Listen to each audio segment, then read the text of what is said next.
지난 주일부터 우리는 8월 23일까지 12주에 걸쳐서 온누리교회 전 세대가 동일한 본문 원 포인트로 말씀을 나누고 특별히 예수 그리스도의 일대기를 묵상하게 되었습니다. 지난 주일에는 일부 예배를 제가 섬겼기 때문에 일부 예배 때 소개했던 12주간의 설교 계획을 여러분에게 다시 나누려고 합니다. 우리가 12주간 동안 집중하게 묵상하게 될 가스펠 프로젝트는 미국 남침례교회 가장 큰 교단입니다. 거기 교육부가 만든 굉장히 탁월한 교재입니다. 가스펠 프로젝트의 5가지 핵심 가치를 보시면 첫 번째는 그리스도 중심입니다. 신약이든 구약이든 그 안에서 그리스도를 발견하게 될 것입니다. 둘째는 복음적 삶의 변화를 추구합니다.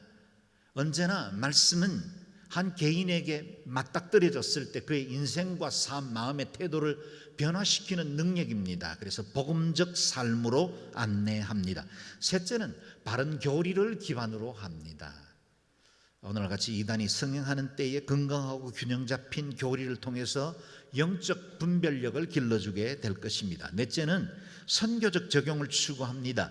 하나님이 선교의 하나님이시듯이 모든 말씀에는 반드시 선교적 우리의 받은 그 사랑을 나누는 일에 집중하게 될 것입니다. 5번째, 전세대 연합입니다.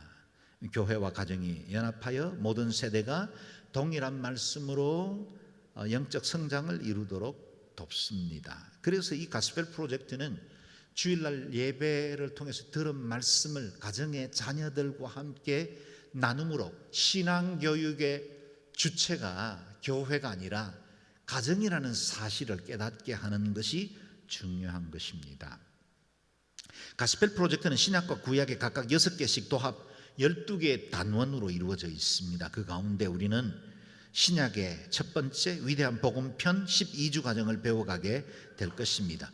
설교 제목은 보는 바와 같습니다. 글자가 작기 때문에 잘 보이지 않겠지만 이와 같은 주제를 따라서 12주간 동안 제가 계속해서 복음의 위대함, 그 가운데 중심에 서신 예수 그리스도에 대해서 말씀을 듣게 될 겁니다. 지난주에 우리는 족보에 드러난 약속에 대해서 말씀을 들었고 오늘은 은혜 입은 마리아라는 주제로 말씀을 듣게 될 것입니다. 자, 이제 오늘 본문 묵상으로 시작을 하려고 합니다. 우리는 지난 주일에 예수님의 그 영광스러운 족보에 이름이 올랐던 4명의 여인에 관해서 말씀을 잠시 묵상했습니다. 다말과 라합과 룻과 밧세바죠. 이 4명의 다 여인들의 공통점은 이방 여인이었고 구세주의 족보에 이름을 올릴 만한 자격이 되지 않은 사람들이었습니다. 그러나 이들이 하나님의 은혜를 입어 하나님께 택함받은 공동체의 일원이 되었습니다. 그들은 하나님의 은혜를 사모했고 백성이 되기를 소망했고 하나님이 주신 그 언약을 자신들도 갖기를 원했습니다. 그들의 그 영적 태도가 그들을 메시아의 계보에 이르게 한 것입니다. 동시에 이 계보 속에 드러난 4명의 여인을 통해서 우리는 열방을 향하신 하나님의 계획을 발견하게 됩니다. 예수 그리스도, 그는 유대인의 왕으로 오셨지만 동시에 온 인류 가운데 구원을 주실 온 세상의 구주로 오셨다는 사실을 이 4명의 여인들의 이름을 통해서 발견하게 됩니다. 오늘 우리는 5번째 은혜를 입은 여인 마리아에 관해서 묵상을 하려고 합니다. 마리아, 어떤 느낌을 갖습니까? 로만 캐톨릭과 개신교의 교리들은 많은 부분에서 유사합니다. 그곳에 구원이 있습니까? 심지어 어떤 분들은 로만 캐톨릭이 이단이거나 아니면 적그리스도라고 말하는 분들도 있고 시중에 그런 책들도 많이 떠돌고 있지만 저는 그렇게 생각하지 않습니다. 우리의 뿌리가 될 것이고 우리의 신앙의 형님이 됩니다. 큰 집이라 여길 수 있습니다. 그런데 로만 캐톨릭의 교리와 우리의 교리가 절대로 만날 수 없는 큰 담벼락 하나가 있습니다. 바로 마리아입니다. 로만 캐톨릭은 마리아에 관해서 5가지 교리들을 가지고 있는데 오늘 그걸 나눌 필요는 없습니다. 그러나 마리아를 신적 존재로 만들어 버림으로 인해서 예수 그리스도의 유일성과 그 구속의 은혜에 대해서 약화시키는 오류를 범하였다라는 겁니다. 가톨릭은 마리아가 죽지 않고 성천했다고 가르치거나 마리아는 죄나 허물이 없는 무오한 분이다, 무오서를 가르치기도 합니다. 마리아를 중보자로 삼아 마리아를 통해서 예수님께 기도하는 중보의 브릿지로 사용하기도 합니다. 마치 가나 혼인잔치에 그 새 포도주의 기적을 본 것처럼 어머니인 마리아에게 기도함으로 예수 그리스도의 마음을 움직인다고 가르치는 겁니다. 이건 성경에 전혀 기록되지 않는 부분들입니다. 이후에 교황들에 의해서 만들어진 교리가 오늘날까지 그렇게 전해지기도 하고 지금 많은 가톨릭 안에도 종교적인 수정들이 이루어지긴 합니다. 한편 개신교는 가톨릭에 대한 반작용 때문인지 마리아의 절대적인 순종과 아름다운 헌신을 약화시키려는 경향들이 있어 왔습니다. 부인할 수 없는 분명한 사실은 마리아는 성육신으로 이 땅에 오셔서 온 세상의 구원을 이루어 가시는 하나님의 그 놀라운 계획에 참여한 위대한 여인이라는 사실입니다. 어떻게 이 위대한 복음이 이 무명의 작은 마을 평범한 여인을 통해서 시작되었습니까? 마리아가 어떻게 하나님의 위대한 계획에 쓰임받았는지 세 가지로 정리를 해봅니다. 첫째, 마리아는 이해할 수 없는 일들, 힘든 일에도 하나님의 그 계획에 기꺼이 순종하는 자세를 가졌습니다. 26절 27절을 다시 읽어보겠습니다. 시작. 그 후에 6달째에 하나님께서 천사 가브리엘을 갈릴리 나사렛 마을에 보내 한 처녀에게 가게 하셨는데 그 처녀는 다윗의 가문에 속한 요셉이라는 남자와 약혼한 마리아였습니다. 6달째 되는 때라 했습니다. 언제부터 6달입니까? 36절에도 나오지만 세례 요한의 어머니인 엘리사벳이 임신한 지가 6개월이 되었다라는 겁니다. 당시 제사장 부부였던 스가랴와 엘리사벳에게 하나님의 천사 가브리엘이 나타나서 임신하지 못하는 그 여인에게 아기가 생길 것이라는 고지를 합니다. 그리고 이번에는 작은 동네 나사렛의 어린 소녀를 찾아와 놀라운 계획을 들려주었죠. 마리아는 지난 시간에 예수님의 족보에서 살펴본 대로 다윗의 가문에 속한 요셉이라는 청년과 정혼한 상태였습니다. 당시 대부분의 유대인 젊은이들이 그랬던 것처럼 그들이 마음에 맞아서 결혼을 결정한 것이 아니라 대부분 부모님이나 이런 사회 조직에 의해서 그들이 결정이 됐을 거고 그 정해진 바에 따라서 결혼 준비를 하고 있던 때였습니다. 약혼은 되어 있지만 아직 결혼하지 않은 상태에 정혼을 하면 그 가문에 속해 있지만 함께 부부 생활은 하지 않는 그와 같은 아주 절묘한 시간에 천사가 찾아왔고 동정녀 탄생을 이끌어내시는 겁니다. 이 시간은 신부 수업의 시간이고 몸가짐을 바로 하고 결혼 생활에 필요한 것들을 집중적으로 준비하는 기간이기도 했지요. 그런 마리아에게 천사가 나타나서 기가 막힐 만한 날벼락 같은 소식을 전합니다. 28절에서 31절 다시 읽어봅니다. 시작. 천사가 마리아에게 가서 말했습니다. 기뻐하여라 은혜를 입은 자여 주께서 너와 함께 하신다. 천사의 말에 마리아는 당황하며 깜짝 놀라 이게 무슨 인사인가 하고 생각했습니다. 그러자 천사가 말했습니다. 두려워하지 마라 마리아야, 내가 하나님의 은혜를 받았다. 보아라, 내가 잉태해 아들을 낳을 것이다. 그러면 그 이름을 예수라 하여라. 아멘. 기뻐하여라 은혜를 입은 자여, 기뻐하여라 은혜를 입은 자여, 이 말에서 아베 마리아가 나왔습니다. 라틴어죠. 문안의 인사이기도 합니다. 가브리엘 천사의 이 인사는 기쁨과 은혜를 선포하고 있었지만 전달된 메시지는 결코 기쁨으로 받을 수 없는 어마한 일이었습니다. 남자를 가까이하지 않은 처녀가 잉태해서 아들을 낳게 된다는 말씀입니다. 우리도 때로 이해 못하는데 당시에 처음 있었던 이 사건에 한 어린 소녀가 어떻게 이 사실을 받아들일 수 있겠습니까? 더구나 이미 정혼한 남자가 있는 여인이었습니다. 요즘 우리가 묵상하고 있는 큐티 본문 신명기에 따르면, 얼마 전 며칠 전 묵상한 것에 따르면 이와 같은 일들이 일어났을 때 이 여인은 사회적 매장을 당하거나 아니면 율법에 의해서 죽임을 당하는 것이 마땅한 시대였습니다. 만약 한 남자가 어떤 약혼한 처녀를 성 안에서 만나게 돼 함께 잤다면 너는 그들 모두를 그 성문 앞으로 데려가 돌로 쳐 죽여라. 이게 율법이었고 그런 오해를 받기 충분할 만한 상황 가운데로 내몰렸다라는 겁니다. 두려워하는 것이 마땅했지요. 약혼자인 요셉은 또한 이 일을 어떻게 생각하고 받아들일 것인가는 또 다른 숙제였습니다. 실제로 요셉은 신명기 24장 말씀에 따라 이혼 정서를 써주고 마리아를 조용히 끊어버리려고 계획을 하고 있었습니다. 그러던 중에 가브리엘이 찾아와서 그에게도 잉태된 아이가 곧 구세주이며 성령으로 잉태됐다는 사실을 알려주게 되죠. 이후로 두 사람이 한 마음이 돼서 출산에까지 이끄는 것을 우리는 말씀을 통해서 잘 알고 있습니다. 그리 크지 않는 동네 나사렛 사람들의 사회적 지탄, 비난, 조롱 견디기 쉽지 않았을 겁니다. 이제 막 10대 중반에 들어선 어린 소녀가 감당하기에는 너무나 버거운 사명이기도 했습니다.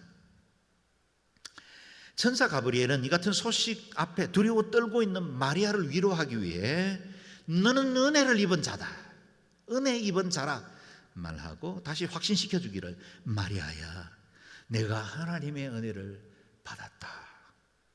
이렇게 은혜 받은 자라고 부르는 분명한 이유가 있었습니다. 이 아기에 대한 특별성 때문이었죠. 32절 33절을 읽겠습니다. 시작. 그는 위대한 이가 될 것이요 지극히 높으신 분의 아들이라 불릴 것이다. 주 하나님께서 그에게 그 조상 다윗의 보좌를 주실 것이다. 그는 야곱의 집을 영원히 다스릴 것이며 그의 나라는 결코 끝나지 않을 것이다. 아멘.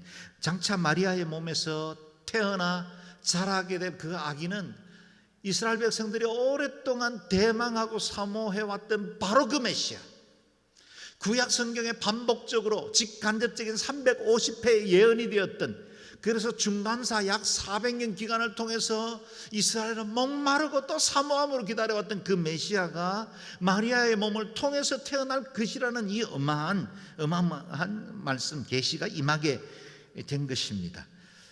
하나님의 아들이라 불릴 것이라 그랬습니다. 마리아는 온 세상을 구원하시는 위대한 복음 사역에 선택받은 여인이 되었습니다. 생각해 보십시오. 그 당시에도 세계 심장부인 로마에 얼마나 좋은 가문과 배경을 가진 여인들이 많았겠습니까? 헬라 철학의 배경을 가지고 있는 수없는 뛰어난 여인들도 많이 있었을 겁니다. 예루살렘에만 가도 제사장의 집안이든 귀족 가정에 훌륭한 여인들이 없지 않았을 겁니다. 그럼에도 불구하고 변방의 갈릴리, 이 동리 나사렛의 그 평범한 소녀를 주님께서 정하시고 그를 선택하셔서 찾아오셨고 하나님의 놀라운 그 계획, 구원의 사역에 동참하게 하신 것입니다. 가끔씩 유명한 관광지라 아니면 호텔 같은 데 가보면 이곳에 어느 대통령이 머물다 갔고 어떤 유명한 사람들이 머물었거나 아니면 연예인들이 이곳에서 며칠 머물고 갔다는 걸 그 관광지에 비석으로 세워놓고 나는 편말을 달아 놓았습니다. 어떤 인간의 유명한 한 사람이 찾아와도 그것이 그 지역이나 호텔 건물의 영광인 줄 알고 그렇게 기념을 남기는데, 온 우주의 왕이시고 만왕의 왕이시며 세상을 통치하시는 그 하나님이 직접 갈릴리 나사렛의 작은 마을 여인을 찾아오셨다는 건 얼마나 대단한 영광입니까? 특별한 하나님의 은혜라 하지 않을 수 없죠. 사랑하는 여러분, 아십니까? 저와 여러분도 은혜를 입은 자입니다. 우리의 의로움 때문에 구원받은 건 아닙니다. 내가 자격이 있고 공로가 있어서 구원을 받을 만한 준비가 되어 있기 때문에 구원받은 게 아닙니다.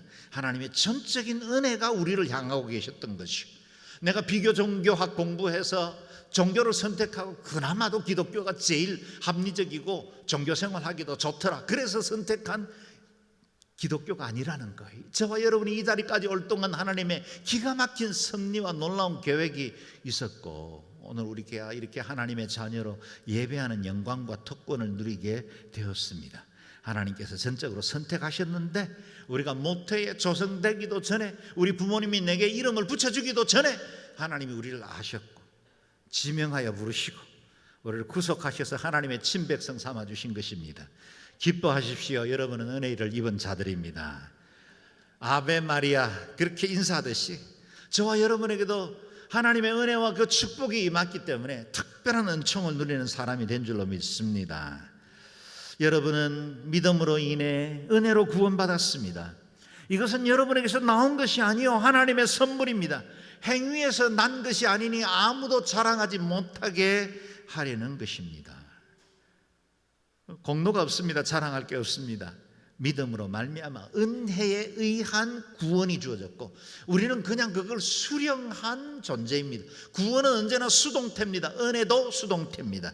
우리는 그냥 하나님께서 베푸신 그 은총을 받아들임으로 누리게 된 하나님의 사람들입니다. 그저 받은 선물이지요. 우리는 베푸신 은혜에 감사하며 믿음으로 받아들이기만 하면 그 구원, 그 놀라운 역사가 우리를 통해서 이루어지는 것입니다.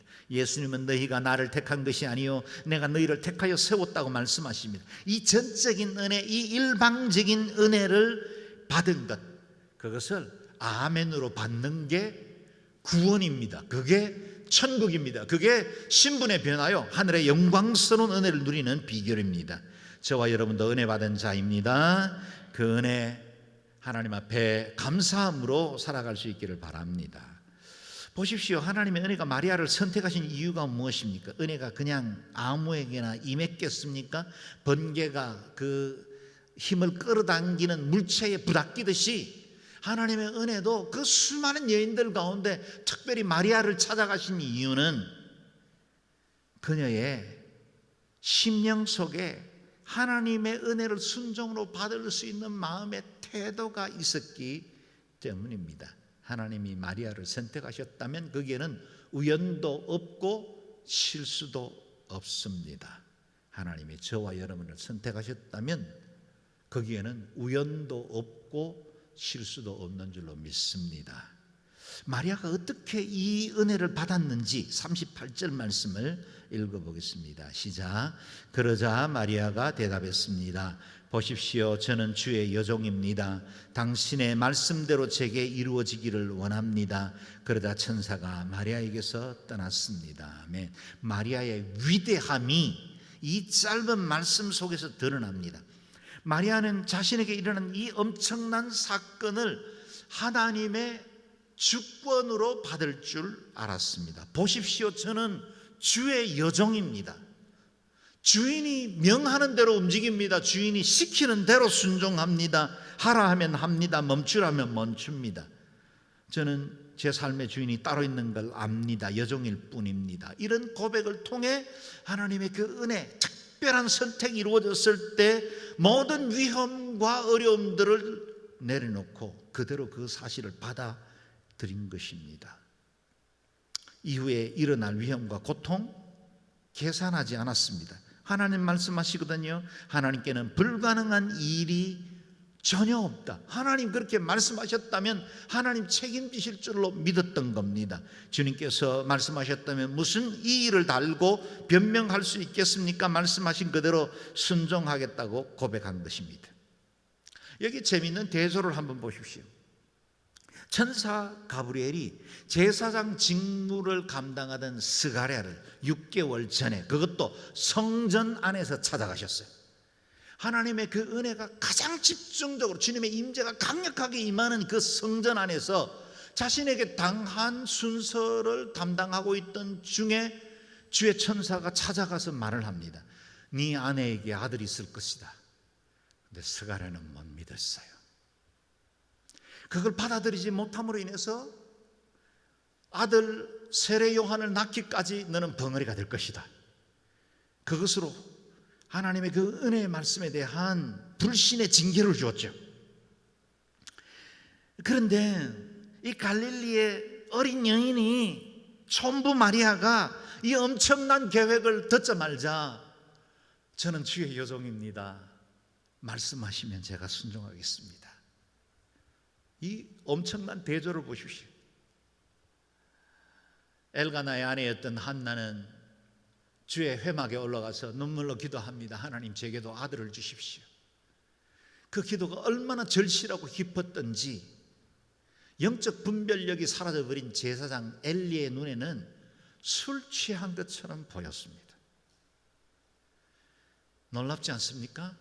하나님을 가장 가까이에서 섬기고 하나님을 가장 잘 안다고 말하던 제사장 그룹들은 영적 분별력이 없고 오히려 전혀 준비되지 못한 것 같은 무명의 여인들은 하나님의 은혜와 그 영광을 보고 순종하며 나아갑니다.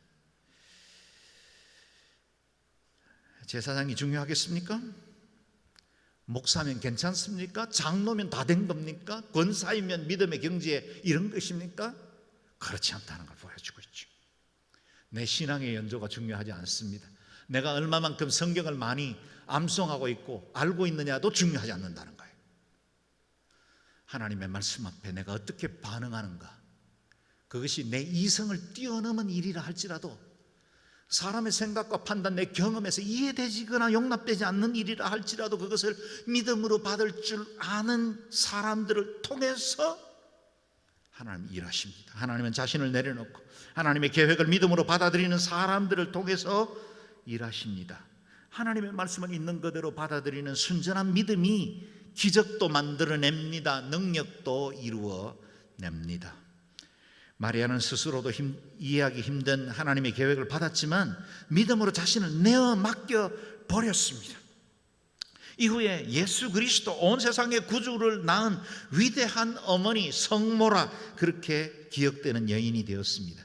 우리가 은혜를 입었다는 것은 그냥 단순히 감정적인 동의나 내 의지적인 입술의 고백으로 그치지 않는다는 사실을 말해주고 있습니다. 마리아가 주는 말씀하십시오, 제가 여종으로 듣겠습니다 라고 고백하는 그 순간은 엄청난 위험을 감수하는 믿음의 도전이었다는 거예요. 여러분, 우리가 예수 그리스도를 나의 구주로 믿는다는 것, 그것은 값없는 은혜를 누렸지만 그건 결코 값싼 은혜가 아닙니다. 우리가 이와 같은 엄청난 은혜를 누리기까지 예수 그리스도께서 십자가 못 박혀 돌아가셨고 엘리 엘리 라마 사박다니를 외치면서 철저히 주님께로부터 버림받아야만 하는 그 끔찍한 십자가형을 담당하셨기 때문에 우리에게는 그 은혜가 대속전가된 것입니다. 우리는 그 은혜를 그냥 주장하여 취하게 된 것뿐입니다. 그렇다고 해서 우리의 은혜를 결코 값싸게 여길 수가 없습니다. 보십시오. 예수 그리스도를 따르던 수많은 사람들은 자기의 배와 건물을 버려두고 가까운 친척들을 뒤로 하고 예수 그리스도의 뒤를 따랐습니다. 천국의 쟁기를 손에 잡은 자는 뒤를 돌아보면 안 됩니다. 우리는 제자입니다. 그리스도의 사람입니다. 순종해야 합니다. 그리스도의 복음의 말씀에 다 이해되지 않더라도 하나님 말씀하신 것에 대해서 믿음으로 받아들여야 합니다. 하나님의 그 사인이 왔을 때는 항아리, 그 아구에 6항아리 다 되더라도 물을 채워야 합니다. 그래야 포도주가 된 그 물의 그 기적, 물이 변화의 포도주가 되고 우리에게 기쁨을 주는 그 놀라운 하나님의 은총을 경험할 수 있는 것입니다. 기꺼이 그리스도와 복음을 위해 자신을 내어드리는 순종하는 사람들이 되시기를 주의 이름으로 축원합니다. 두 번째, 어떻게 마리아가 하나님의 위대한 계획에 참여하게 됐습니까? 마리아는 하나님의 선하심과 자비하심을 찬양합니다. 우리가 지금 묵상하고 있는 누가복음 1장과 2장에는 예수님의 탄생 전후에 고백되어진 5편의 신약 시편이 있습니다. 엘리사벳의 노래, 마리아의 찬양, 스가랴의 찬양, 천사들의 찬양, 시므온의 찬양. 세 개는 예수님 탄생 이전의 고백이고 2개는 탄생 이후의 고백입니다. 이 5편의 이 아름다운 노래는 그리스도께서 이 땅에 오신 것에 대한 백성들의 찬양이고 환영이었죠. 그리고 이것은 그리스도의 성품과 그분의 사역을 증거하는 도구가 되었습니다. 주님의 탄생 이후에 드려진 찬양들, 특별히 마리아의 찬가는 작은 동리 어린 여인이 고백한 찬양이라고 믿기 힘들 만큼 그 깊이와 높이와 넓이가 대단합니다. 신구약 성경 전체를 관통하는 하나님의 성품과 그분이 행하신 일들이 얼마나 아름다운지를 노래하고 있습니다. 46절에서 50절 말씀을 읽어보겠습니다. 시작. 그러자 마리아가 말했습니다. 내 영혼이 주를 찬양하며 내 영이 내 구주 하나님을 기뻐함은 그분이 자신의 여종의 비천함을 돌아보셨기 때문입니다.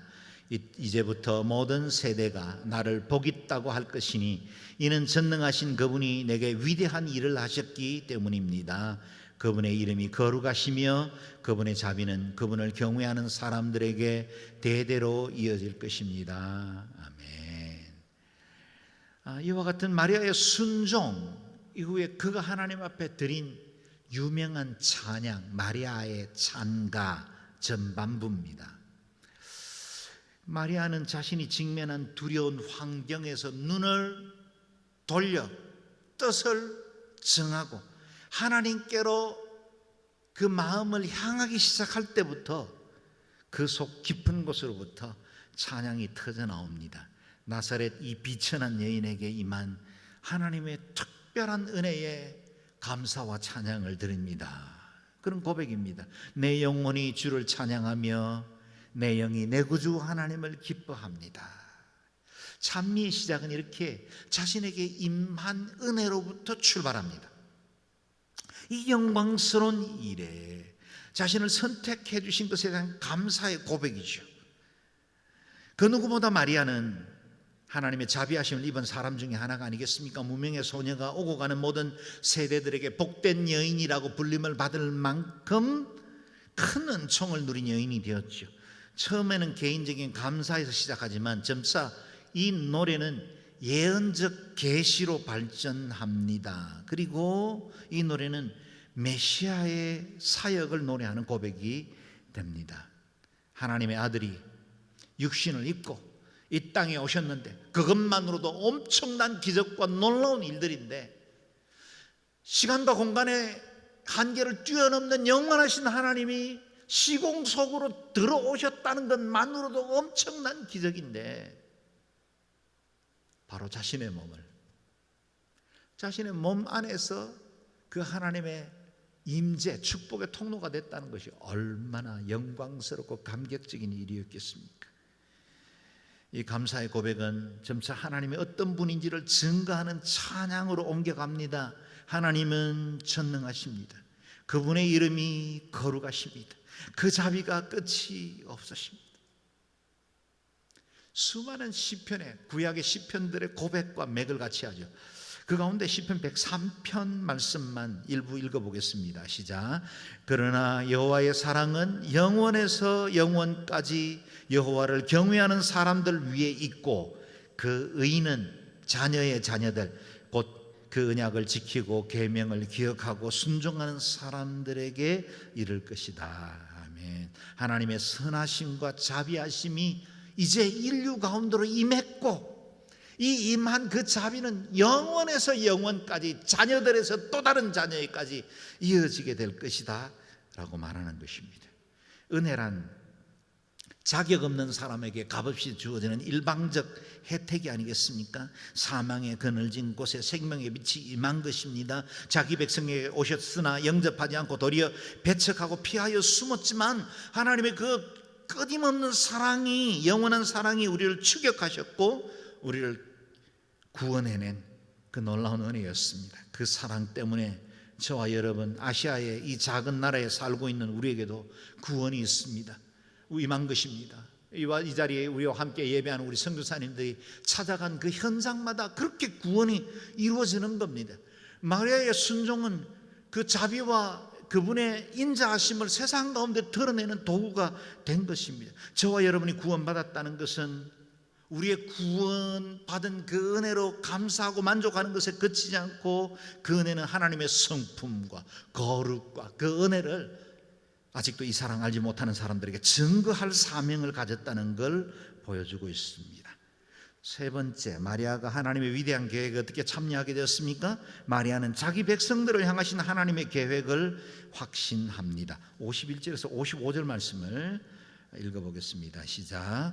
그분은 자신의 팔로 엄청난 일을 행하시고 마음의 생각이 교만한 사람들을 흩어버리셨습니다.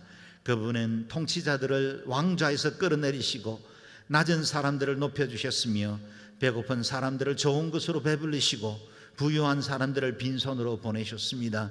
그분은 자비를 기억하셔서 자기의 종 이스라엘을 도우셨습니다. 곧 우리 조상들에게 말씀하신 대로 그 자비는 아브라함과 그 자손에게 영원토록 있을 것입니다. 아멘. 과연 하나님은 마리아의 찬양의 노래처럼 지난 이스라엘의 역사 중에 그들과 함께 하셨고 놀라운 구원을 보여주셨습니다. 마리아의 찬가, 시제는 주로 과거형입니다. 이전에 이스라엘을 괴롭히던 수많은 원수들이 있었지만 시간이 지나고 보니 교만하던 그 모든 세력들이 무너졌더라는 거예요. 위세등등하던 바로왕도 큰 돌무더기 속에 미라로 남아있을 뿐입니다. 이스라엘을 삼킬 듯이 몰려오던 느부갓네살도 벨사살도 수많은 주변의 왕국들도 다 명멸을 반복하며 무너진 제국, 과거의 화려한 역사적 추억만 남았더라라는 겁니다. 그러나 여전히 이스라엘을 향하신 하나님의 계획은 변치 않았고 그 구원의 은혜가 이제는 온 세상을 향해 나아갈 수 있도록 메시아가 오시게 되었다는 사실을 노래하고 있습니다. 다니엘서 5장에 보면 하나님께서 한 왕을 저울질하신 기록이 나옵니다. 하나님의 백성인 유대를 무너뜨린 바벨론 왕 느부갓네살, 그의 아들이 벨사살입니다. 느부갓네살은 예루살렘 성을 정복하고 성전을 회파하고 그리고 그 안에 있던 성전에 제사 드릴 때 사용하던 거룩한 기명들을 다 가지고 왔습니다. 그 창고에 있던 것을 그의 아들 벨사살이 왕이 된 이후에 예루살렘 성전, 하나님께 드리는 그 영광스러운 물건을 가지고 자기의 주흥을 돋울 수 있는 술잔치의 도구로 사용한 것입니다. 그 금잔에 술을 마시고 있었습니다. 잔치의 흥은 점점 더 흥이 오르고 있었습니다. 그런데 그 잔치자리 촛대 맞은편에 손가락 같은 형상 하나가 나타납니다. 그리고 벽에 글자를 씁니다. 메네 메네 데겔 우바르신. 글자는 읽을 수 있었는데 뜻은 모르겠습니다. 그래서 다니엘을 통해서 예언을 해석을 받았는데 너를 세어보고 달아보니 너는 부족한 자다. 결국 그 밤에 벨사살은 재위 3년 만에 피살되어 죽고 나라는 메대와 페르시아로 나누어집니다. 또 하나의 예가 있었지요. 이스라엘 백성들이 수산성에 포로로 끌려가 살았던 어느 날 이 이스라엘 백성들을 다 멸망시키려는 악한 자 하만의 계략이 시작되었습니다. 그래서 그 백성들을 멸하려 하고 모르드게를 장대 높은 곳에 참수하여 매달려고 했던 그 장대 위에 오히려 하만이 매달리고 그의 제사는 유대 백성들에게 돌아가고 유대인들은 불, 제비 뽑는 날, 불임절, 그 축제를 누리는 하나님의 구원을 노래하는 그런 날들로 변화되게 되었다는 거예요. 재앙의 날이, 가장 끔찍한 슬픔의 날이 될 수 있었던 그 날이 하나님이 선택하시고 복주시고 새롭게 하셔서 이스라엘을 높여주시는, 열국 가운데 높여주시는 그 날로 변화되게 되었다라는 겁니다. 이와 같은 과거의 역사를 본 마리아는 지금 이스라엘에게 가장 절실한 것은 하나님의 자비와 그분의 인자함 뿐이다 라는 사실을 노래하고 찬양하고 있습니다. 하나님은 그 자비로 이스라엘을 여기까지 인도해 주셨고 그 인자로 모든 위경으로부터 보호해 주셨다라는 겁니다. 우리는 역사적으로도 중요한 변곡점에 서 있습니다. 포스트 코로나에 대한 수많은 우려와 위험들이 있죠. 그럴 때 우리의 과거, 여기까지 우리를 인도해 주신 그 하나님의 사랑을 우리가 돌아볼 뿐만 아니라 그 과거를 통해서 교훈하셨던 하나님의 자비와 인자를 더욱더 견고하게 붙들어야 할 시간이 되었습니다. 마리아는 이제 하나님은 그의 아들 그리스도를 통해서 과거에 행하셨던 일들을 새롭게 행할 것이라고 노래하고 있는 것입니다. 눈먼 자들을 보게 하고 병든 자들을 살립니다. 풍랑이는 바다를 잠잠케 하고 귀신들을 쫓아내십니다. 오병이어의 기적으로 줄인 자들을 먹이시고 눈물로 치르던 장례식 길을 막아서셔서 죽은 자를 살리시는 놀라운 역사를 일으키십니다. 그분이 그리스도시고 그분이 지금까지 이스라엘 역사에 함께 하셨던 하나님이시라는 사실을 선언하고 있는 것입니다. 마음이 교만한 자, 스스로 부유함에 취해 자신의 배만 불리는 사람들에게는 화를 선포합니다. 겸손한 자, 억눌린 자, 소외된 자들에게는 오히려 친구가 되시고 내게 나오는 것을 막지 말라고 말씀하십니다. 마리아의 찬가는 예수님께서 이 땅에서 행하신 일들뿐만 아니라 장차 심판주로 오셔서 온 세상에 그분의 나라를 세우실 하나님의 그 제국, 그것에 대한 예언적 선포를 하고 있는 것입니다. 온 땅에 이루어질 완전한 샬롬의 세상, 참된 하나님의 통치가 이루어지는 세상을 노래하고 있습니다. 곧 우리 조상들에게 말씀하신 대로 그 자비는 아브라함과 그 자손에게 영원토록 있을 것입니다. 그 은혜가 저와 여러분들에게도 임했습니다. 이 마리아의 찬가는 사도 바울의 위대한 승리의 찬가와 이어집니다. 그런즉 이 일에 대하여 우리가 무슨 말하리요? 만일 하나님이 우리를 위하시면 누가 우리를 대적하리요? 누가 능히 하나님의 택하신 자들을 송사하리요? 누가 하나님의 사랑에서 우리를 끊으리요? 질문의 반복은 무엇을 의미합니까? 그것을 몰라서 묻는 게 아닙니다. 이건 하나님께서 우리에게 주실 그 은혜를 확신하며 선포하는 담대한 증거이죠. 환난이겠느냐? 그럴 수 없느니라. 위협이겠느냐? 우리를 하나님의 사랑에서 끊을 수 없다. 몸과 마음의 질병이 우리를 그리스도의 사랑에서 넘어질 수 없다. 그 누구도 우리를 하나님의 사랑에서 끊을 수 없다라고 선언하는 것입니다. 주님께서 내 편이시니 다른 어떤 세력도 힘을 얻을 수 없습니다. 우리는 은혜를 입은 자들입니다. 기뻐하십시오. 하나님의 사랑이 우리와 영원토록 함께 하실 것입니다. 마리아가 노래한 것처럼 우리도 주님 앞에 우리의 사랑으로 함께 고백했으면 좋겠습니다. 나의 힘이 되신 여호와여, 내가 주를 사랑합니다. 함께 찬양으로 고백하겠습니다.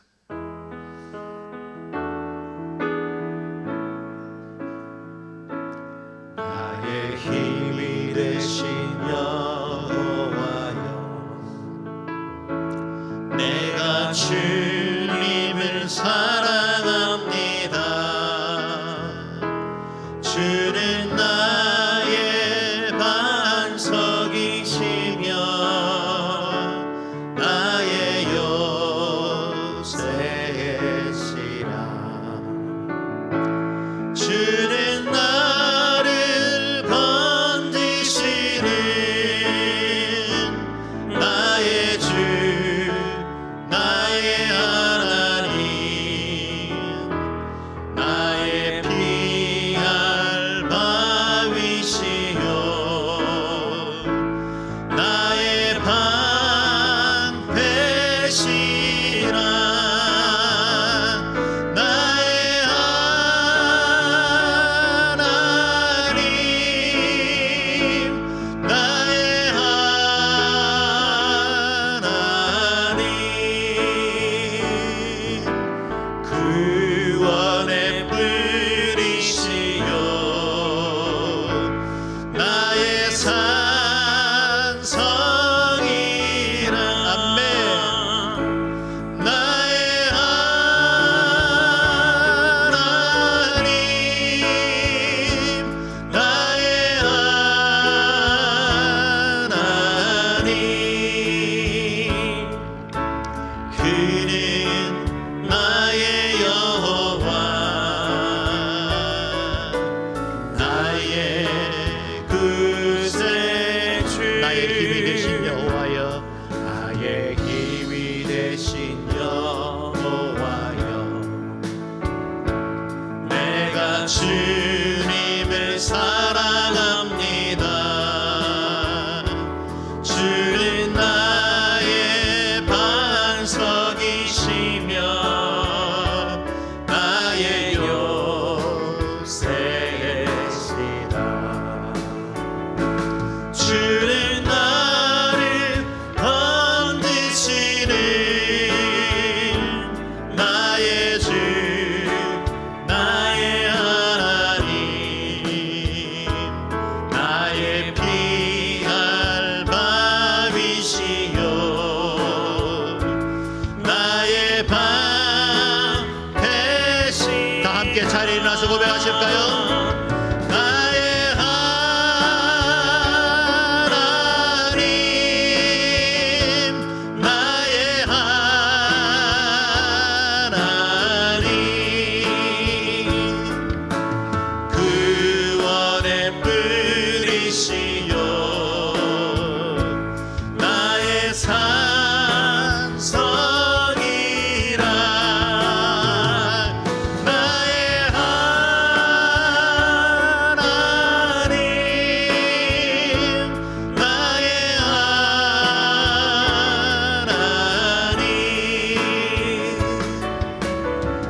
시간에 우리가 함께 통성으로 기도했으면 좋겠습니다. 하나님이 우리의 하나님이 되시고 지금까지 반석과 산성이 되시고 구원의 뿔이 되시고 우리를 여기까지 지키시고 보호하여 주셨사오니 하나님 우리 신앙 공동체도 지켜주시고 이 나라의 민족도 주님의 은혜 가운데 이 모든 위기들을 잘 극복할 수 있도록 정치가들에게도 지혜와 능력을 더하여 주시고 교회들이 하나님 앞에 바로 서게 하시고 더욱더 정결하고 거룩한 공동체로 새로워지는 시간들 되게 해 주십시오. 차세대 예배 시작하지 못하고 있는 상태에 있습니다. 우리 아이들 믿음 흐트러지지 않도록 도와주시고 하나님께서 우리 아이들을 통해 다음 세대를 변화시킬 수 있는 귀한 능력의 일꾼들이 많이 세워질 수 있도록 차세대 사역을 축복하여 주옵소서. 가스펠 프로젝트를 통해서 우리 각 가정에서 더욱더 믿음이 견고히 있을 수 있도록 은택을 베풀어 주옵소서. 선교지에서 사역하는 우리 선교사님들 또 잠시 기국에 있는 우리 선교사님들 힘과 용기를 다해 주시고 하나님의 사람으로 온전히 믿어주셔서 더 요긴한 주의 일꾼 하나님의 권세 있는 도구 되게 도와주옵소서. 또한 최근에 며칠 전 우리 박대호 장로님 췌장암 4기로 진단이 났습니다. 너무 마음 어렵고 또 힘든 시간들 중에 있는데 하나님께서 우리 장로님을 붙잡아 주십시오. 하나님의 긍휼과 자비로 우리 권사님과 함께 이 모든 위기들을 잘 이겨낼 수 있도록 은택을 베풀어 주시고 산성이신 그 주님 견고하게 붙들고 믿음으로 이 모든 질병들 이겨나갈 수 있도록 은택을 베풀어 주옵소서. 통성으로 같이 기도하겠습니다.